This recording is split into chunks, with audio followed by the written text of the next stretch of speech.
चरवाहा मेरा, कोई गति मुझे नहीं है।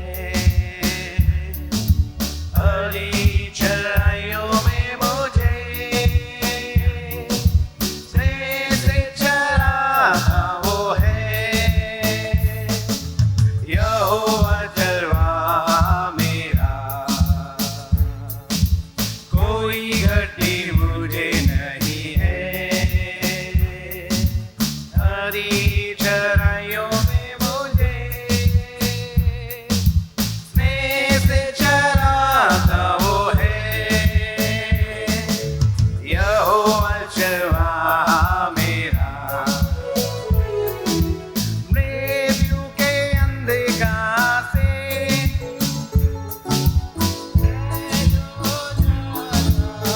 आइए ऊंची आवाज से परमेश्वर यहाँ पर है। प्रभु यीशु करुणा से तसल्ली मुझे मिली है। गवाही के रूप में एक साथ गाएं। मृत्यु के अंधकार से मैं जो जाता था, प्रभु यीशु करुणा से हालेलुया तसल्ली मुझे मिली है। यहोवा चरवाहा मेरा, कोई घटी मुझे नहीं है। हरी चराइयों में मुझे स्नेह से चराता वो है। यहोवा चरवाहा मेरा, शत्रुओं के सामने मेरे भी जाता है। प्रभु ने जो तैयार की, मान मेरा मार्ग है। शत्रुओं के सामने मेरे भी जाता है। प्रभु ने जो तैयार की, हालेलुया मान मेरा मार्ग है। यहोवा चरवाहा मेरा, कोई घटी मुझे नहीं है। हरी चराइयों में मुझे स्नेह से चराता वो है। यहोवा चरवाहा मेरा, सेवरों मला है। अभिषेक मुझे किया है। दिल मेरा भर गया है और उभर भी रहा है। सिर पर वो तेज बना है, अभिषेक मुझे किया है। दिल मेरा भर गया है, हालेलुया और उमड़ भी रहा है। यहोवा चरवाहा मेरा, कोई घटी मुझे नहीं है। हरी चराइयों में मुझे स्नेह से चराता वो है। यहोवा चरवाहा मेरा, सर्वदा प्रभु के घर में घरों आने वालों में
अभिषेक मुझे किया है, दिल मेरा भर गया है और मैं पी रहा है। सिर पर वो तेल भरा है, अभिषेक मुझे किया है, दिल मेरा भर गया है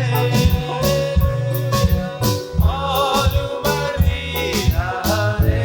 ओ हम सब सर्वदा प्रभु के घर में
हालेलुया। हम परमेश्वर का बहुत धन्यवाद करते हैं कि प्रभु ने हमें संसार से निकाला है। हालेलुया। उसने हमें चुना है, हमें चुना है। और जो भी व्यवहार परमेश्वर आपसे और मुझसे करता है, आइए मैं थोड़ा सा कुछ वचन आपको पढ़ के मैं परमेश्वर के न्याय के विषय में, कल भी मैंने उस वचन को सिखाया और आज भी मैं आपको वचन सिखाना चाहती हूँ। परमेश्वर का न्याय हर एक पर होता है। हालेलुया। हम परमेश्वर का हृदय से धन्यवाद करते हैं। पर जब हम चर्च में आते हैं, हमारा नया जन्म होता है। हम 2 बार जन्मे लोग हैं। एक बार अपने शारीरिक माता पिता के द्वारा हम इस संसार में आए। भला हो हमारे माँ बाप का, हम प्रभु का धन्यवाद करते हैं। और उससे भी भला हमारा परमेश्वर है जिसने हमें इस पृथ्वी पर लेकर आया और अपनी युक्ति और योजना में उसने हमें रखा। हालेलुया। आप एक्सीडेंटली यहाँ नहीं हैं। मैं आपसे यूं ही नहीं मिल गई, आप मुझसे यूं ही नहीं मिल गए, आप यहाँ पर यूं ही नहीं बैठे हैं। परमेश्वर ने आपको जगत की उत्पत्ति से वो टीचिंग आपके पास आएगी, आप उसे देखना। जो हम होली स्पिरिट के लिए, पेंटिकुस्ट के पर्व के लिए जो हम मनाना, हम जो मॉर्निंग में जो एक गहरी शिक्षा हमें दी जाती है, उस शिक्षा को ग्रहण करने के लिए आपको परमेश्वर से बहुत ही बुद्धि, ज्ञान और समझ मांगना चाहिए। हर एक इंसान को आपके समझ के अनुसार भोजन दिया जाता है। जैसे एक छोटे बच्चे को हम बिरयानी नहीं खिला सकते हैं, 1 मंथ के बच्चे को हम ठोस आहार नहीं खिला सकते हैं, परंतु उसको हम सिर्फ निर्मल दूध ही पिलाते हैं। कलीसिया में वैसे ही हमारी आयु से संबंधित हमें रोटी दी जाती है, खाना दिया जाता है जो हम उसको समझ सके। जैसे संसार में स्कूल होते हैं, एकदम से लोग 12th में नहीं चले जाते, वो धीरे से सीखते हैं, धीरे से एक के बाद एक वो परीक्षाओं को पास करते चले जाते हैं और इस प्रकार उनकी आत्मा का जो वो है वो बढ़ता। वैसे ही चर्च में भी ऐसा ही होता है। हालेलुया। तो जब हम चर्च में आते हैं तो परमेश्वर के बीच के द्वारा, यीशु मसीह पर विश्वास करने के द्वारा हमारा जन्म परमेश्वर के घराने में होता है। तो हमारा जन्म 2 बार होता है और हम 1 बार मरते हैं। हमारा शरीर जो है वो दफना दिया जाता है और हमारी आत्मा परमेश्वर के पास चली जाती है। हालेलुया। स्वर्ग लोक में इब्राहिम की गोद जिसको बोलते हैं, उसमें चली जाती है। हम परमेश्वर का धन्यवाद करते हैं जब हमारा जन्म 2 बार होता है। एक बार आत्मिक रीति से हमारा जन्म होता है परमेश्वर के घराने में, तो हम 1 बार मरते हैं, हम नरक नहीं जाते हैं। हालेलुया। मृत्यु जो शब्द है वो विश्वासियों और मसीहों के लिए नहीं है, वो मसीह और विश्वासियों के लिए नहीं है। हम मसीह में सोएंगे। जब हम सोएंगे, इसलिए हमें अच्छे विश्वासी भाई बहनों के लिए, अगर मेरा बच्चा विश्वासी है, वो परमेश्वर का भय मानने वाला है और उसकी आयु परमेश्वर के द्वारा निश्चित कर दी गई और वो इस पृथ्वी से चला गया, तो हम रोते नहीं हैं, हम आनंदित होते हैं कि हम उससे प्रभु में मिलेंगे। पर हाँ, अगर आप अविश्वासी दशा में मरेंगे तो रोने की एक वजह है कि वो आत्मा नाश हो गई, आप उससे कभी मिल नहीं पाएंगे, कभी नहीं मिल पाएंगे। दोनों चीज़ें अलग हैं। तो हम प्रभु का बहुत धन्यवाद करते हैं कि उसने कहा कि मैं तुम्हें 2 दिन के बाद जिलाऊंगा और तीसरे दिन मैं तुम्हें उठा के खड़ा करूंगा। 2000 वर्ष और तीसरे 1000 वर्ष में कलीसिया को रैप्चर के लिए है। और यहूदी कैलेंडर के अनुसार हम देखा जाए तो मेरी तो यहूदी कैलेंडर के अनुसार मेरा मैथ्स बहुत वीक है, इसलिए हम परमेश्वर का इतना धन्यवाद करते हैं कि हम परमेश्वर के टाइमिंग पर हैं और समस्त मौसम और प्रकृति और जो कुछ भी हो रहा है वो इस बात को दिखाता है कि हम एंड टाइम में जी रहे हैं। कलीसिया उठाई जाएगी और यीशु मसीह आएगा। तो आप अपने आप को तैयार करें कि आप प्रभु में उठा लिए जाएं। आज हम परमेश्वर के कुछ न्याय के विषय में मैं आपको बताऊंगी। हमारा परमेश्वर होना चाहिए, हमारा परमेश्वर होना चाहिए। हालेलुया।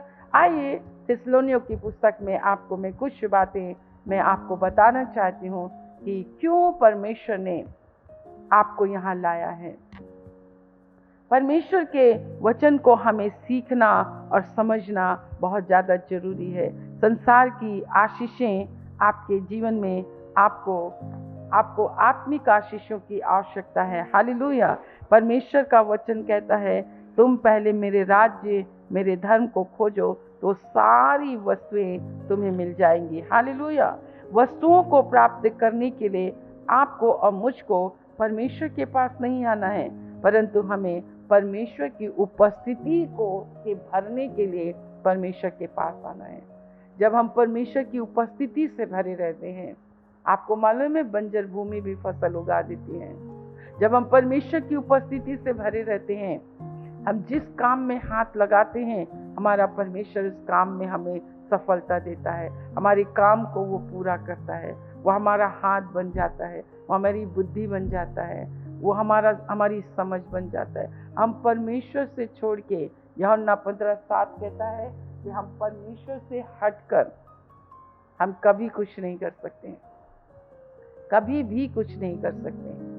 तो जब आप इस अंतिम समय में जी रहे हैं, यहाँ पर परमेश्वर का जो दास है पौलुस थिस्सलुनीयों की कलीसिया को ये सिखा रहा है। पौलुस ये बताता है कि यीशु मसीह के इस पुस्तक को लिखने का ये है कि यीशु मसीह के आगमन से पहले दुष्टता और बुराई जो है चरम सीमा पर हो जाएगी। और आप सब देख रहे हैं,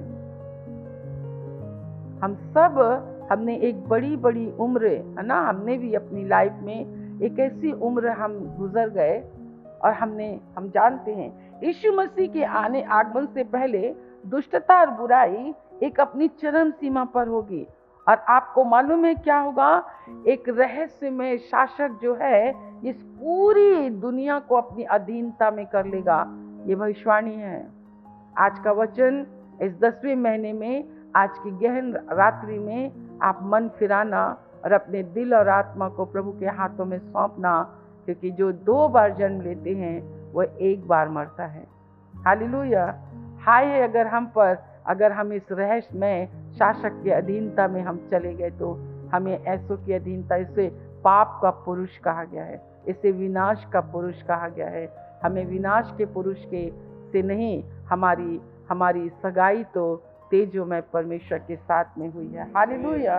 उसे ऊंचा किया जाएगा और हर जाति के लोग धारा के समान उसकी ओर चलेंगे। हाँ, बहुत से देशों के लोग आएंगे, हाँ, और आपस में कहेंगे, हाँ, आओ हम यहोवा के पर्वत पर चढ़कर हाँ, याकूब के परमेश्वर के भवन में जाएं। हाँ, तब वह हमको अपने मार्ग सिखाएगा, हाँ, और हम उसके पथों पर चलेंगे। हाँ। क्योंकि यहोवा की व्यवस्था सिय्योन से और उसका वचन यरूशलेम से निकलेगा। Hallelujah, hallelujah. परमेश्वर का, जो परमेश्वर को पहचानते हैं उनका नहीं, परंतु जो परमेश्वर को नहीं पहचानते हैं, परमेश्वर उनका न्याय करेगा कि जब प्रभु के सामने से और उसकी शक्ति के तेज से दूर होकर वो अनंत विनाश का दंड पाएंगे। बाइबल इस बात को कहती है कि यहोवा का व्यवस्था, यहोवा का वचन सियोन से निकलेगा, यरूशलेम से निकलेगा और क्या करेगा? चौथा वचन, वो जाति जाति का न्याय करेगा, देश देश के लोगों के झगड़ों को मिटाएगा।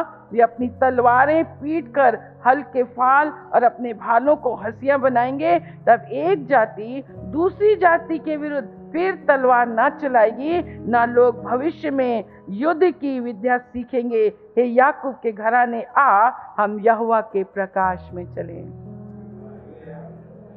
हालेलुया। आप नए यरूशलेम हैं, आप सियोन हैं, आप परमेश्वर का भवन है, आप परमेश्वर के वास स्थान हैं। प्रभु ने आपको अपने लहू से खरीदा है। आपको पहचान है कि मैं यहोवा का मंदिर हूँ, मैं यहोवा का वास स्थान हूँ। परमेश्वर का भवन आप हैं, उसके अंदर जो मसीह चट्टान है वो भवन सबसे ऊंचा होगा।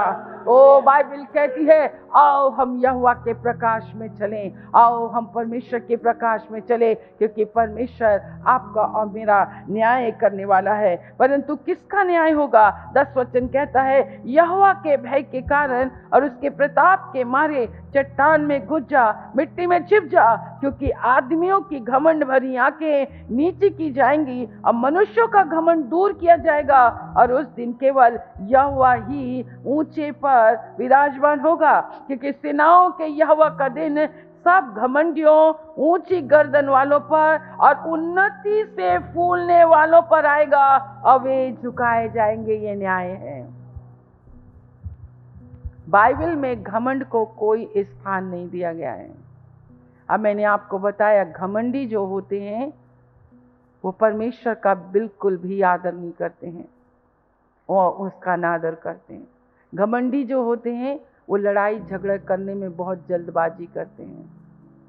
घमंडी जो होते हैं उनकी चाल अलग ही होती, सर उठाकर चलते हैं। आपको मालूम है, आपको परमेश्वर एक वृक्ष की ये विशेषता है कि वृक्ष जो होता है जब वो बहुत ऊपर से नीचे तक फलों से लदा होता है, वो अपने आप झुक जाता है, वो अपने आप झुक जाता है।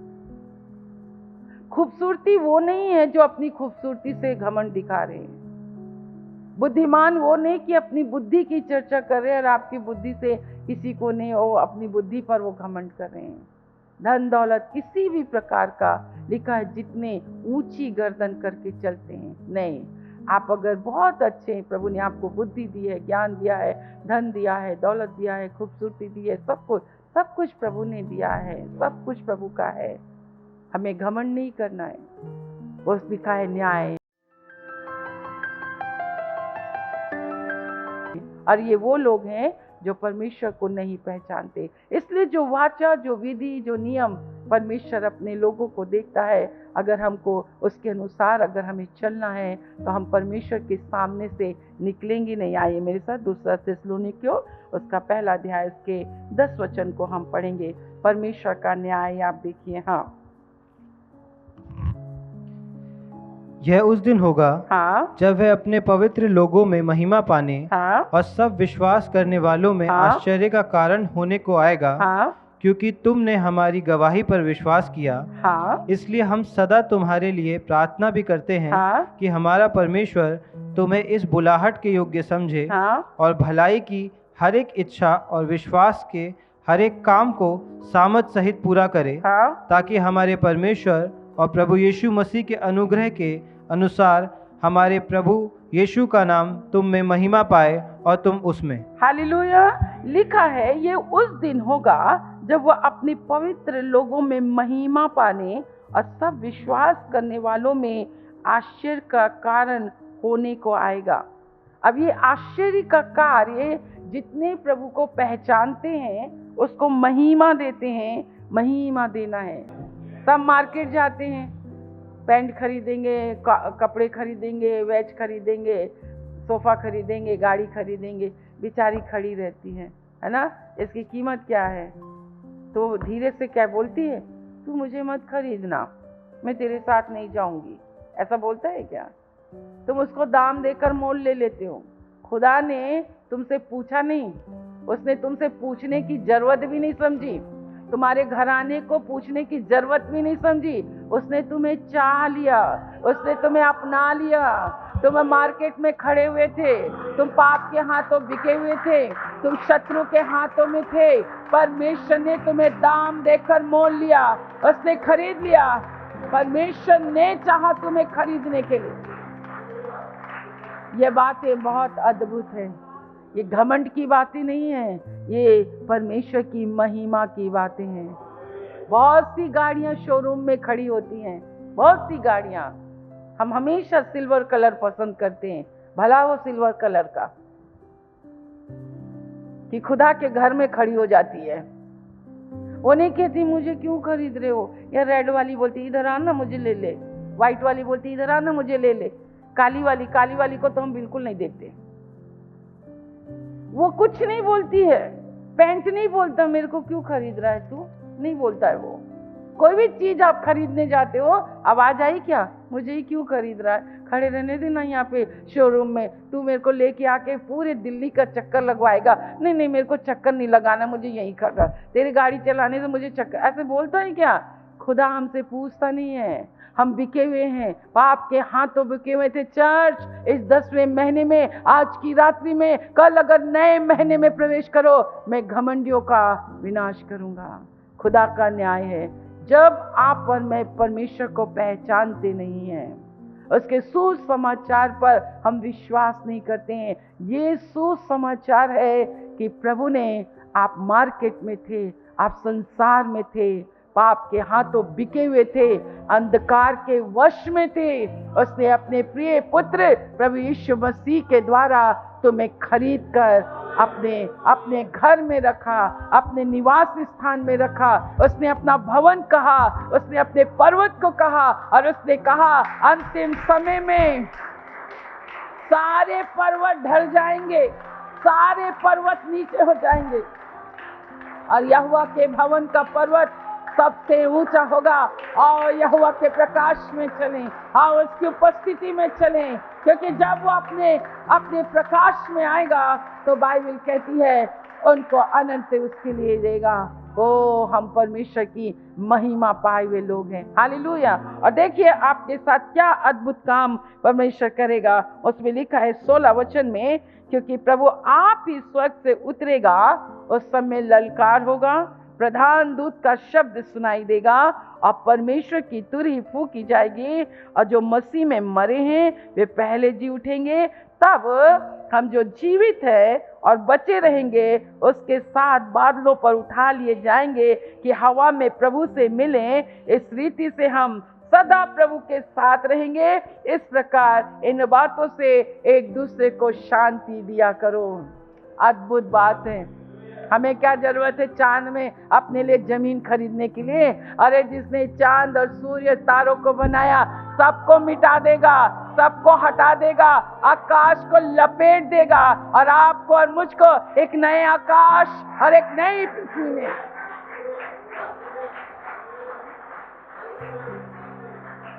तो चर्च में पृथ्वी की निर्जीव वस्तुओं को प्राप्त करने के लिए मत आओ, उससे प्यार करो, उसे पहचानो। उसके ये ऐसे अद्भुत काम परमेश्वर करेगा आपके और मेरे जीवन में। आपको मालूम है, परमेश्वर, यहोदा की पुस्तक आप मेरे साथ निकालें, मैं आपको परमेश्वर के विषय में मैं आपको बताना चाहती हूँ। यहोदा की पुस्तक निकालेंगे हम, उसका पहला है ना, यहोदा एक ही पुस्तक है, और आपको और मुझको परमेश्वर के न्याय के विषय में बताती है, झूठे शिक्षकों के विषय में बहुत ही चेतावनी देती है। जो आज के बहुत बड़े बड़े शिक्षक आ गए हैं ना, वो तुमको बस प्रार्थना से तुमको बस आशीष ही आशीष, आशीष ही आशीष, बस लोग आशीष पाने के लिए। कहाँ करोगे, क्या करोगे, क्या करोगे? परमेश्वर का धन्यवाद।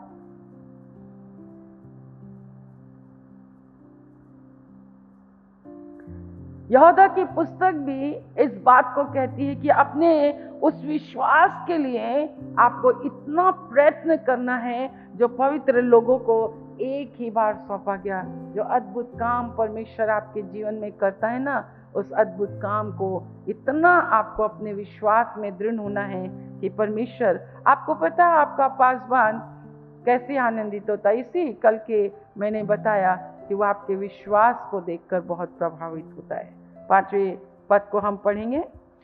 पर यद्यपि तुम सब बात एक बार जान चुके हो, तो भी मैं तुम्हें इस बात की सुधि दिलाना चाहता हूँ कि प्रभु ने एक कुल को मिस्र देश से छुड़ाने के बाद विश्वास न लाने वालों को नष्ट कर दिया। परमेश्वर का न्याय है। पर यदि तुम सब बात एक बार जान चुके हो, तो भी मैं तुम्हें इस बात की सुधि दिलाना चाहता हूँ। कहता है मैं तुम्हें सुधि दिलाना चाहता हूँ कि प्रभु ने एक कुल को मिस्र देश से छुड़ाने के बाद विश्वास ना लाने वालों को क्या कर दिया? नष्ट कर दिया।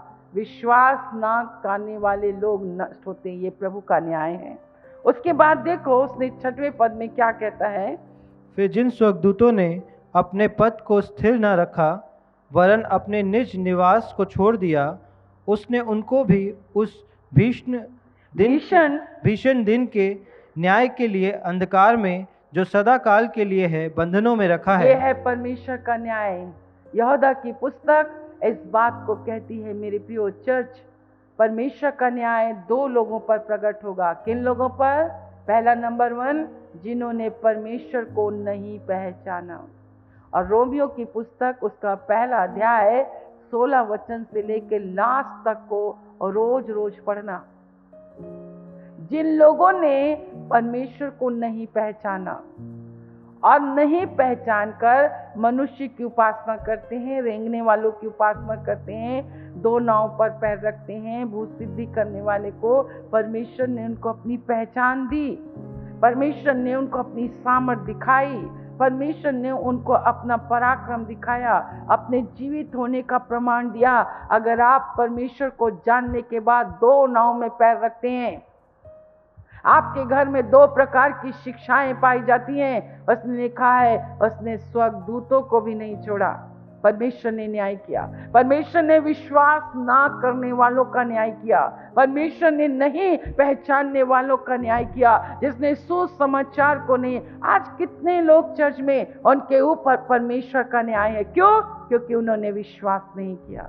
परमेश्वर अविश्वासियों के साथ काम नहीं करता है। परमेश्वर शक कर संदेह करने वालों के साथ काम नहीं करता है। अविश्वास, शक और संदेह सीधा संसार का इनकार करता है। आपको यहोवा के कारण आनंदित रहना है। आपको अपने छुड़ाने वाले के कारण आनंदित रहना है। आपको अपने प्रभु के कारण आनंदित रहना है। ये नहीं कि मेरा प्रभु देगा तो मैं नाच नाच के गाऊंगी और मेरा प्रभु नहीं देगा तो हम इतना अपना चेहरा लटका के रखते हैं। नहीं नहीं नहीं, चेहरा, चर्च जो है ना उदासी का स्थान है ना निराशा का स्थान है। प्रभु आप ही स्वर्ग में प्रकट होगा और हम जो शेष और बचे हुए लोग जो यहोवा के कारण आनंदित रहते हैं, हम प्रभु में हवा में मिलेंगे। हालेलुया।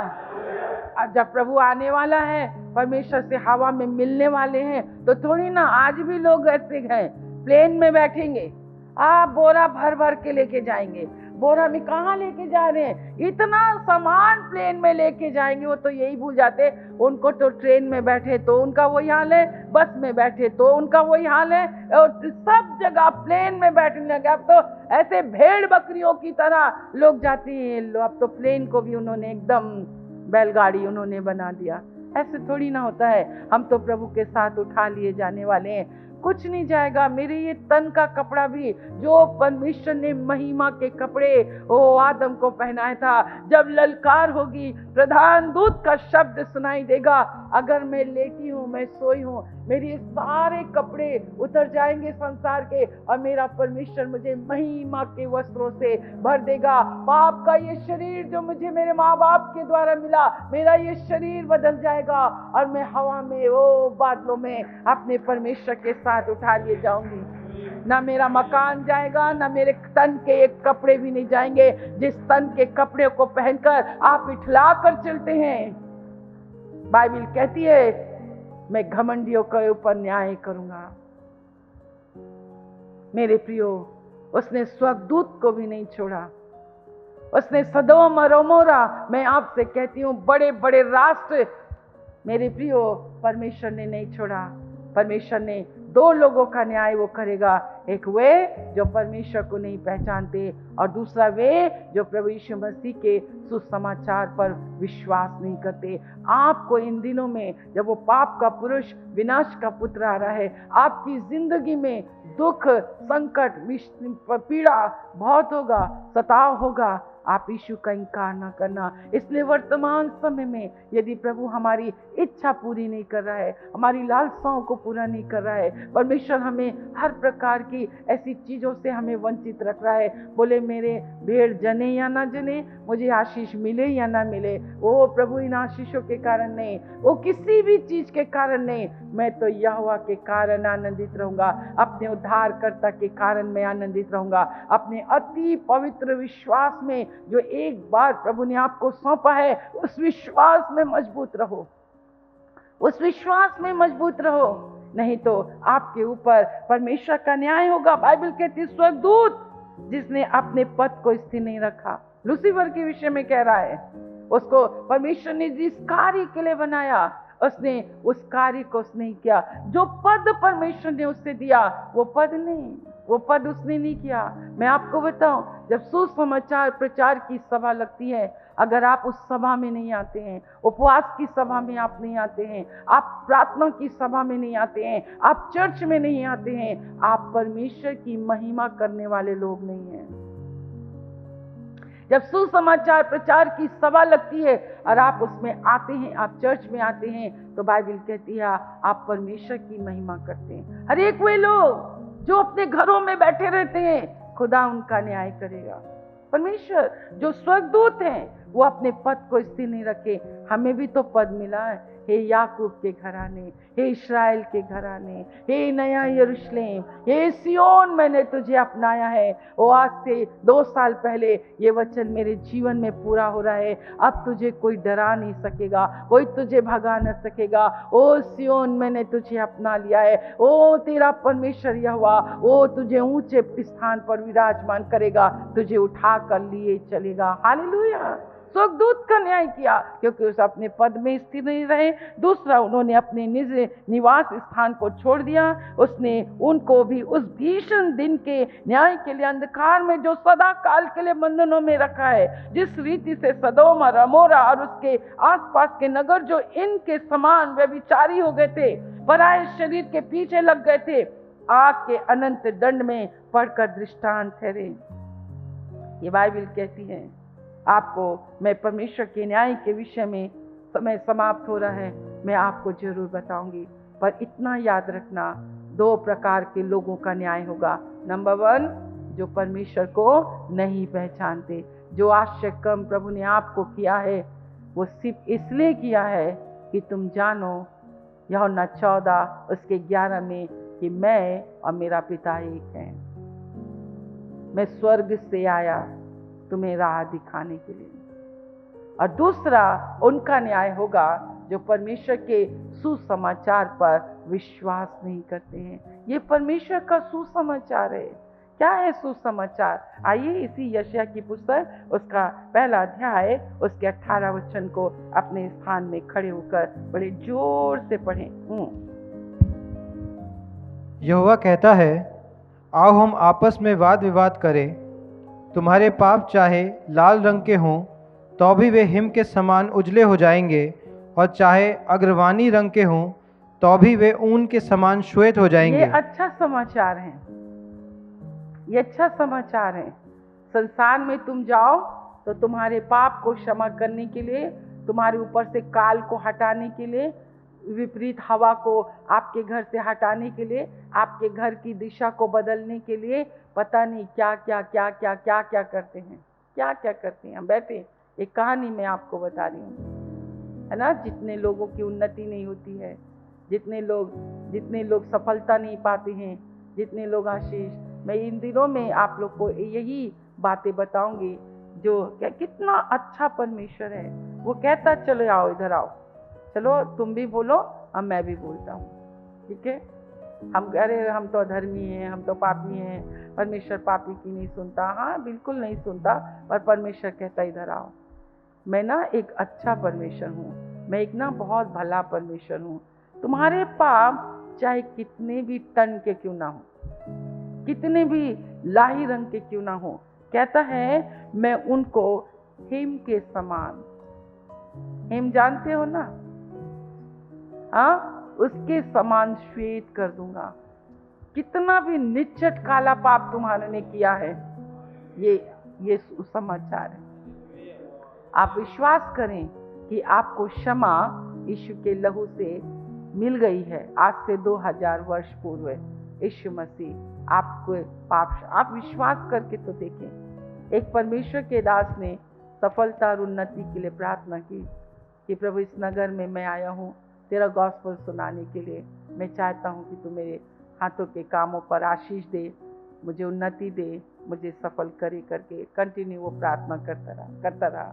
एक दिन बड़ी धीमी सी आवाज़ उसके कान में आई। उसने कहा, जब तू एक छोटा बच्चा था तो तूने बिना पूछे अपने क्लास से तूने एक पेन उठा लिया। उसने कहा, हाँ प्रभु मैंने उठा लिया, जिसका पेन तूने चोरी की।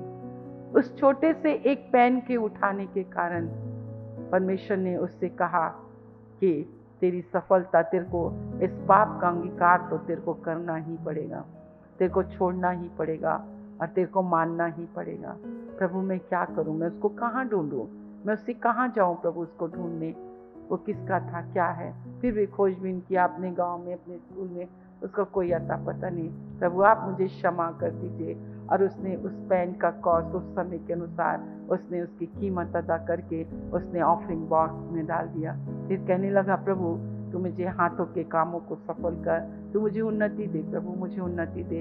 एक और स्वीट आवाज़ उसके कान में आई कि तूने एक बच्चे को आकरण मारा, तू वो बच्चा तेरे खेत में ही उसने कहा, हाँ प्रभु। वो सिर्फ मेरे खेत में खड़े होकर देख ही रहा था कि मैंने उसको इतने जोरदार छन्नाटेदार उसको मैंने माना, तो तेरे को तो इस गुनाह को करना पड़ेगा। फिर वो गया, अपने गांव गया, उसने ढूंढा तो जवान जिसको उसने बच्चे को मारा था वो तो उसको नहीं मिला। और उसकी मम्मी के साथ वो बैठे और उन्होंने बातचीत की। उन्होंने ऐसे बोला कि मुझसे गलती हुई, मुझसे ये हुआ, और उसने उसकी माँ से माफ़ी मांगा। उसने सारी बातें होकर, मेरे प्रियो कई बार हमारी ज़िंदगी में हम बहुत कुछ कर जाते हैं और हम उसका अंगीकार नहीं करते। मैं इन दिनों में ऐसी छोटी छोटी बातें आपको बताऊंगी, क्या कारण है। चलो आओ आपस में वाद विवाद करते हैं, चाहे कुछ भी हो, मैं तुम्हें बताऊंगा कि तुमने ये काम किया है ना। सामरी स्त्री को देखो, जा तू अपने पति को लेकर आ, मेरा पति नहीं है। तू ठीक कहती है कि तेरा पति नहीं है, तू ठीक कहती है, अरे तू कहीं भविष्यवक्ता तो नहीं है। उसने कहा, और उसने मारे खुशी के मारे कि देखो इसने मैंने जो किया, उसने, ये गॉस्पेल है कि वो आपके अपराध और पापों को क्षमा करने चाहता है। इसमें लिखा है, यदि तुम आज्ञाकारी होकर मेरी मानो तो इस देश के उत्तम उत्तम पदार्थ को खाओगे, यदि तुम ना मानो और बलवा करो तो तलवार से। ये न्याय है, परमेश्वर का न्याय भी है। परमेश्वर न्याय करता है, न्याय है। आप परमेश्वर के न्याय से बनो। तो जब अपने प्रभु से सफलता, कल्याण और उन्नति के लिए अगर आप प्रार्थना कर रहे हैं, तो प्रभु अगर कहे कि तू अपनी इस गलती को मान ले, ये अच्छा समाचार है। विश्वास करो, हाँ प्रभु मैंने ये गलती की है, हाँ मैंने ऐसा किया है, मैंने ऐसा किया है। परमेश्वर झट आपको माफ कर देगा। और परमेश्वर कहता, मैं तेरे को उत्तम से उत्तम पदार्थों से तृप्त करूँगा। हमें ये दोनों प्रकार के लोग नहीं होना है। हमें सुसमाचार पर विश्वास करना है और परमेश्वर की पहचान में हमें बढ़ना है। हालेलुया।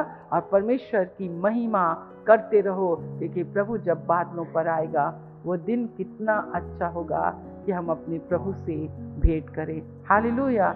आओ यहोवा के प्रकाश में चलें। कितने लोग परमेश्वर के प्रकाश में चलना चाहते हैं? अपने स्थानों में खड़े हों और प्रभु से माफ़ी मांगे। प्रभु तूने अपनी पहचान मुझे बहुत दी है, दो नाव पर पैर मत रखिए। संसार के साथ परमेश्वर का कोई समझौता नहीं है। विश्वास में बहुत ही विश्वास में दृढ़ रहो, बहुत ज्यादा विश्वास में दृढ़ रहो और प्रभु को पहचानो। प्रभु को पहचानो। जब प्रभु के पास आओगे तभी तो प्रभु को पहचानोगे, प्रभु को पहचानोगे। हम तो इतने वर्षों से अपने प्रभु की उपासना कर रहे हैं, बाइबल पढ़ते आ रहे हैं, हमें तो रत्ती भर आज भी अपने प्रभु की पहचान नहीं है, पर हम उसे पहचानना चाहते हैं। हमेशा मैं यहाँ आते आते मैं परमेश्वर के जन की सुन रही थी, ये समय नहीं है मुझे मकान दे दे, मुझे गाड़ी दे दे, ओ मेरे को नौकरी दे दे, मेरे को ये दे दे, मेरे को तरक्की दे दे। वो अपने प्रभु के लिए ओ मेरे प्रभु, मैं आपको देखना चाहती हूँ, मैं आपकी आत्मा से भरना चाहती हूँ, मैं आपके सीने से लगना चाहती हूँ, मैं आपको देखना चाहती हूँ प्रभु। मैं अपने प्रभु से, वो दो प्रकार के लोगों का न्याय होगा, आपको उन दोनों में से नहीं होना है।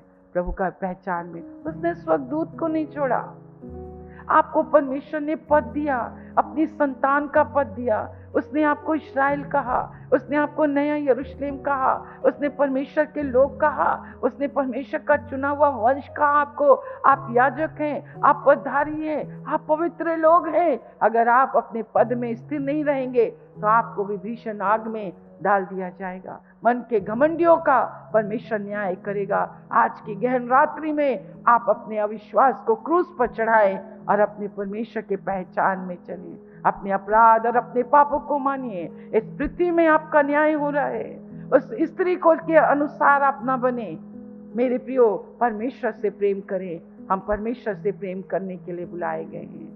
हम में से किसी को अपने दिन गिनने की समझ नहीं है। दाऊद ने अपने परमेश्वर से प्रार्थना की, मुझे अपने दिन गिनने की समझ दे। कोई नहीं जानता कि आपकी मौत कब होगी। अगर आप बिना पश्चाताप किए मर गए, आप उस आग की झील में जाएंगे, उस पीड़ा के स्थान में आप जाएंगे। इस संसार में मनुष्य एक बार जन्म लेता है और वो 2 बार मरता है, परंतु कलीसिया में हम 2 बार जन्म लेते हैं और हम मसीह में सोते हैं। ओ हमारा प्रभु आएगा, हमें उठाने आएगा, हमें बादलों पर ले जाने आएगा। हम एक नए यरूशलेम में जाएंगे, एक नए आकाश में जाएंगे। हम अपने प्रभु के सामने रहेंगे। वहाँ दुख नहीं होगा, वहाँ पर पीड़ा नहीं होगी, वहाँ पर किसी भी प्रकार से नहीं है। ओ हम प्रभु के सामने रहेंगे। मेरे प्रियो, नरक कभी मत जाना, पीड़ा के स्थान में कभी मत जाना, पीड़ा के स्थान में कभी मत जाना। आइए अपने परमेश्वर से कहें, प्रभु मुझे न्याय से तू बचा, मुझे न्याय से बचा। प्रभु जी मुझे न्याय से बचा, मुझे न्याय से बचा। अपने जीवन में यीशु मसीह को ग्रहण करो, विश्वास में उन्नति करो। परमेश्वर के ने जो विश्वास तुम्हें सौंपा है, उस विश्वास को बढ़ाने का प्रयत्न करो। आपका विश्वास बहुत पवित्र होना चाहिए, विश्वास के साथ आज्ञाकारिता होनी चाहिए। अनुग्रह कीजिए प्रभु, अनुग्रह कीजिए, अनुग्रह कीजिए, अनुग्रह कीजिए, अनुग्रह कीजिए। परमेश्वर हर सुनने वाले के जीवन में आपका भय आ जाए, आपका भय आए। आपने स्वर्गदूतों को नहीं छोड़ा प्रभु, आपने नहीं छोड़ा प्रभु जी। आप न्यायी परमेश्वर हैं, न्यायी परमेश्वर हैं। क्षमा कर दीजिए, अपनी उत्तमता की पहचान दीजिए। हर इंसान अपने स्वर्ग के परमेश्वर को पहचाने। नाशमान वस्तुओं में आपको परमेश्वर आपकी महिमा को कभी ना बदले, कभी नहीं। मेरे परमेश्वर, आज की रात्रि आप आए तो इनकी सुधि लेना, सच्चे हृदय से प्रभु इन्हें पश्चाताप करना सिखाइए। मेरे प्रभु, जिन्होंने सुसमाचार पर विश्वास नहीं किया, जब प्रभु आप प्रकट होंगे तो अपने सामने से उनको विनाश के दंड में डाल देंगे। मेरे प्रभु, आपने इनको इसलिए नहीं कल के दलदल की कीच से खींच कर निकाला, पर आपने इसलिए निकाला अपनाने के लिए प्रभु जी, अपनाने के लिए। होने दीजिए इन दुखों से ये कभी ना घबराएं, संकटों से कभी ना घबराएं, पर ये कहने वाले बने, चाहे मुझे कुछ मिले या ना मिले, मैं अपने यहोवा के कारण आनंदित रहूंगा, यहोवा के कारण आनंदित रहूंगा। जाने और अनजाने में प्रभु, अगर आपकी कलीसिया के विरोध में पाप किया है तो क्षमा कर दीजिए, क्षमा कर दीजिए। जो अपने घराने को नीच करके दुख देता है, मेरे प्रभु उसका भाग वायु है। यह हवा को पकड़ने वाली नहीं, परंतु अपने प्रभु के घर में बने, उसके प्रकाश में बने। हर एक जवान बच्चों को मैं आपके हाथों में सौंपती हूँ, जो आज इस वचन को उन्होंने सुना है। प्रभु आपका भय माने, आपका भय माने और अपने नाम को जीवन की पुस्तक में लिखने के लिए प्रभु आपसे प्रार्थना करें। मेरे प्यारे प्रभु परमेश्वर पिता, हमारा और आपका संबंध व्यक्तिगत है, वो इसमें कोई रिश्ते नहीं है प्रभु, कोई नाते नहीं है मेरे पिता। मेरे प्रभु परमेश्वर, आप व्यक्तिगत रीति से हर कोई जब विश्वास करेगा तो आप उसके उद्धारकर्ता बन जाएंगे। और मेरे प्रभु आप उनको नरक के आग में नहीं, परंतु आप स्वर्ग के, वो सचमुच में स्वर्ग हमारे अंदर है, जहाँ खुशी होती है, जहाँ आनंद होता है, जहाँ सफलता होती है, जहाँ आंसू नहीं होते, जहाँ पीड़ा नहीं होती, वही तो स्वर्ग है, वही स्वर्ग है, वही स्वर्ग है। और स्वर्ग आपके अंदर है, स्वर्ग मेरे अंदर है, स्वर्ग मेरे अंदर है। ओ प्रभु, आपके प्रकाश में चलें, 11वें महीने में आपके प्रकाश में चलें, आपकी उपस्थिति में चलें, आपके भय में चले। प्रभु आपने कहा तुमने कितने भी भयंकर पाप मेरे विरोध में क्यों ना करें, आओ आपस में बैठकर बात करते हैं। मैं तुम्हारा क्षमा करने वाला पिता, मैं तुम्हारे अपराध को क्षमा करने वाला प्रभु, मैं तुम्हारे अपराधों को भूलने वाला प्रभु। तुम्हें ऐसे देखूंगा जैसे तुम कभी किसी प्रकार से अपराध भी ना किए। क्या आप इस गॉस्पल पर विश्वास करोगे? तो अपने हाथों को उठा कर कहें धन्यवाद प्रभु। तालियों के साथ अपने प्रभु का आदर करें। ओ सेठ में तू हमें देता है। Thank you Lord Jesus, thank you Lord, hallelujah.